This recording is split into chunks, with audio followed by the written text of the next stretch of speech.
This is the story of a little girl called Li Hua and her younger brother Tian. Li Hua and her little brother lived with their granddad, who was no ordinary granddad. He was a karate master. Every morning, the children would wake to birdsong and sunshine, and together they'd wander into the woods to pick juicy fruits that sparkled with dew. After their baskets were full, Granddad would tie his belt, stretch his arms, and begin teaching Li Hua the ancient moves of karate. Balance like the crane, he'd say. Strike like the tiger. Li Hua listened carefully, her feet light and her eyes sharp. Her little brother sat nearby, munching on berries and watching with wide eyes. He didn't know the moves yet, but he knew one thing for sure. His sister was becoming a hero. In the same village lived an old lady with eyes like lanterns, bright and always curious. Every day, she would tiptoe through the trees and hide behind the bushes near the training ground. She never made a sound. Not even the monkey noticed her. Whoosh! The old lady would dart from behind the trees. Her shawl. Li Hua and her little brother would sit cross-legged beside Granddad, their bowls steaming with rice and sweet.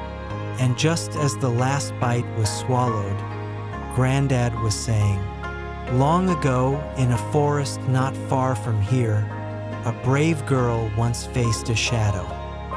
The children's eyes would widen. One day on the village market, the children stopped to buy oranges. That was the old lady. When she saw the children, she was nice and smiling. Deep in the woods stood a crooked little wooden house. It belonged to the old lady, the one who watched Li Hua and her brother every day from behind the trees. She didn't sleep like everyone else in the village. She would sit by her window, sipping warm tea, her eyes glowing like tiny moons. And sometimes, just sometimes, she would whisper to the night, "They're learning fast, just like I did long ago." And now she had a plan. "If only the boy lived with me," she whispered to the shadows. "I'd teach him everything I know. He'd never leave the woods again." She tiptoed through the trees, her footsteps soft as falling leaves. But what she didn't know was this: the monkey, clever, curious, and always up to mischief, had a best friend named Rar. But Rar wasn't another monkey or a bird or a boy. Rar was a tiger. The old lady crept through the woods, her shawl trailing behind her like a shadow. She tiptoed to Tian's window, where the moonlight spilled across his pillow. And before the tiger could stir, before Li Hua could wake, snatch! She scooped the boy into her arms and darted through the trees, her feet barely touching the ground. But someone saw everything.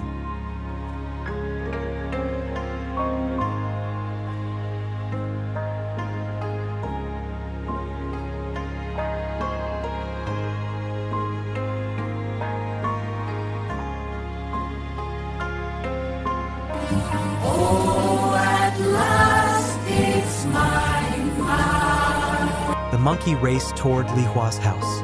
Inside, Li Hua was fast asleep, but not for long. Tap, tap, tap, went the monkey on the bed.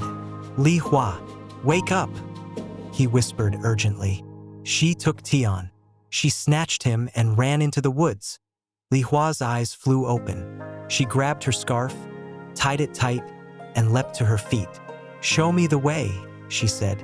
And just like that, the girl and the monkey disappeared into the night, one swinging through the trees, the other sprinting through the shadows. Li Hua stood tall, her red scarf fluttering like fire in the wind.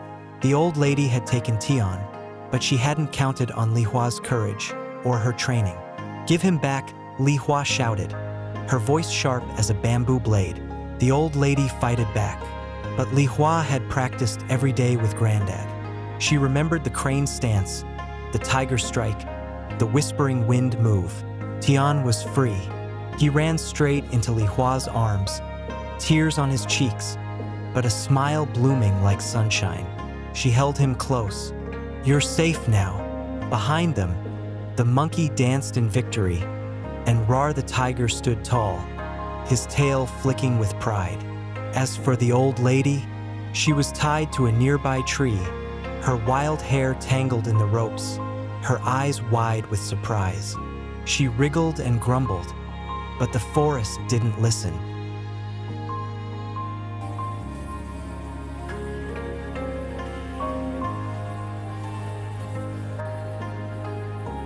Don't snatch something when it is not yours. Edie, Orson, and Leo, this is my story for you.